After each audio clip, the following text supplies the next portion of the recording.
pois tu conheces o desejo do meu coração. Em meio à provação, tu me satisfaz. Só em ti encontro paz. Posso descansar em teus braços, Senhor. Posso descansar em teus braços, Senhor. Confiarei em ti, esperarei em ti. A minha alma anseia por ti. Posso descansar em teus braços, Senhor. Posso descansar em teus braços, Senhor. Confiarei em ti, esperarei em ti. Descansarei em ti.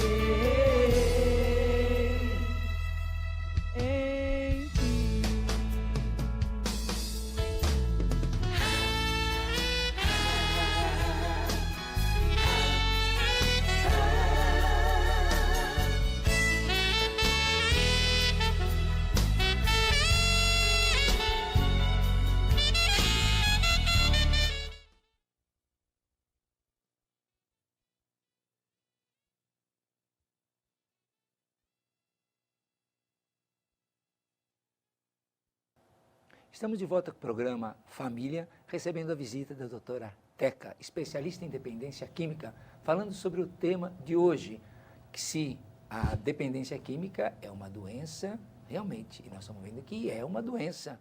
Está explicando muito bem. Agora, se você tiver alguma dúvida, entre em contato conosco através do e-mail programaabc@netservicos.com.br e ou pelo nosso hotline 11 28 18 17 00.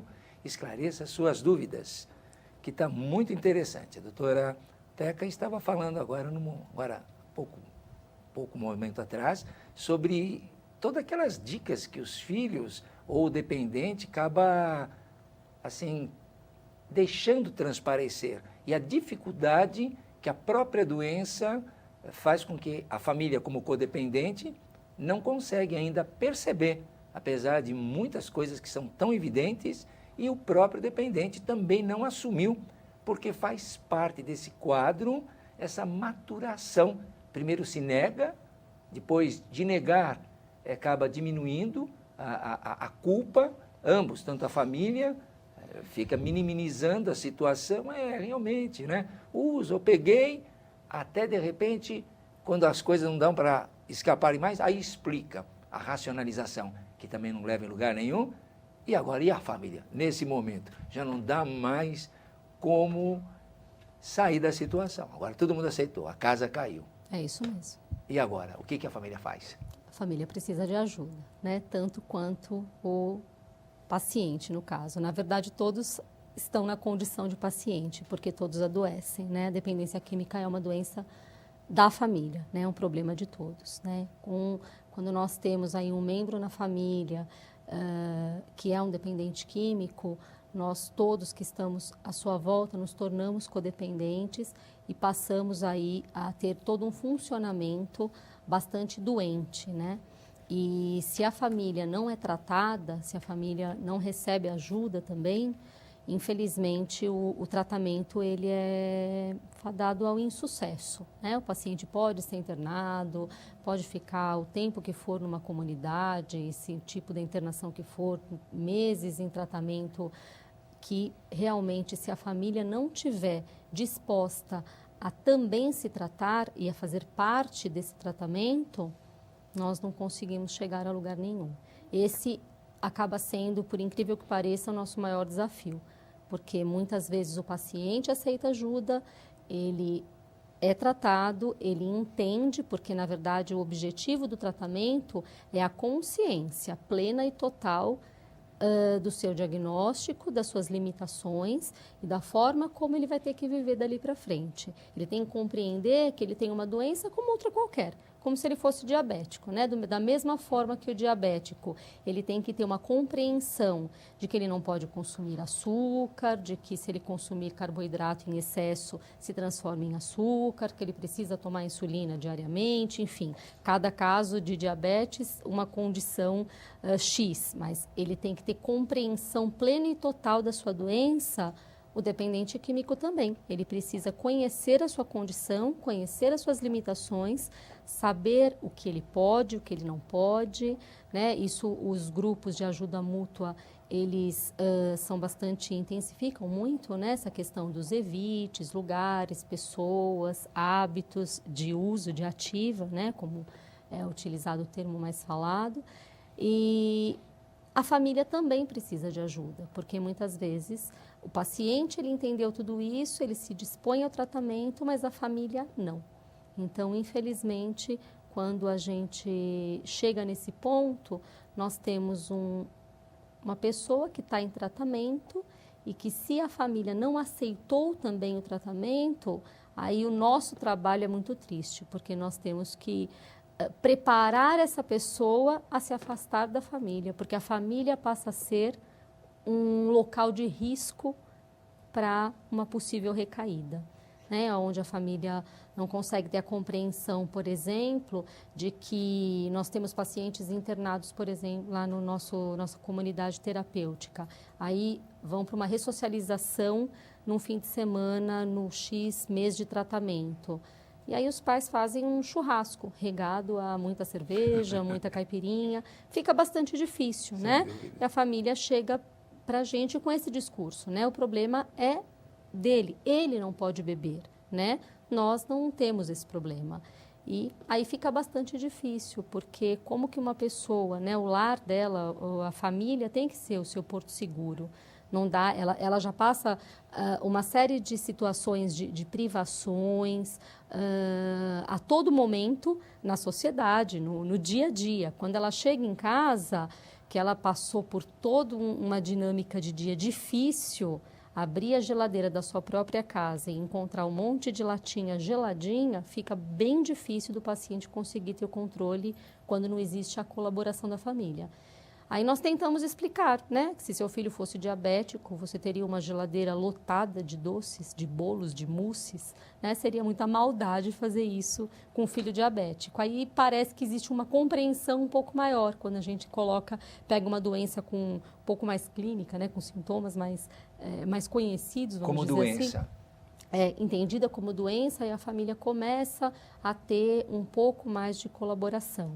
Mas precisamos encaminhar a família para um grupo, normalmente a gente encaminha para o Amor Exigente, o Naranon, a Lanon, enfim, existem vários grupos de ajuda mútua e existem terapeutas familiares, né, médicos especializados em terapia familiar, enfim, a família precisa de um apoio bastante específico, porque senão a gente não consegue chegar a lugar algum.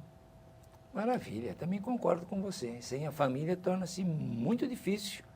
E você, por exemplo, dentro da comunidade, vocês fazem restrições àquelas pessoas que não estariam frequentando um grupo, por exemplo, como um controle, Fazemos. uma carteirinha, coisa parecida? Fazemos. Por isso que nós, hoje, na comunidade, temos, né, por escolha de trabalho, vamos dizer assim, parceria, obviamente, verbal, né, o Amor Exigente, porque os grupos anônimos, Naranon e Alanon, por serem anônimos, né, temos que respeitar aí as tradições do grupo, né, e obviamente estaríamos infringindo as tradições dos grupos anônimos com a exigência de alguma comprovação de ida ao grupo.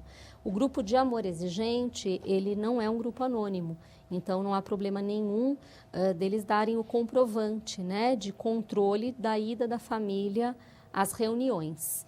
Então, quando o paciente é internado na comunidade, isso já fica dito, conversado, e os membros da família que irão fazer parte do tratamento durante o período, não importa X, né, o tratamento ele é direcionado de acordo com a necessidade de cada paciente, mas aquelas visitas que o paciente terá, para que os familiares possam participar, eles têm que levar o comprovante de ida ao grupo de amor exigente, porque senão eles não participam da visita. A visita é cortada, eles não podem entrar no dia da visita na E comunidade. vocês não permitem mesmo? Não permitimos, de forma E nenhuma. chegam pessoas irem até a comunidade e serem barradas na porta? Infelizmente já aconteceu. Nós já tivemos pais indo na comunidade ver os filhos, pai alcoolizado, inclusive. Então, verdade. a situação é deprimente, mas ela acontece.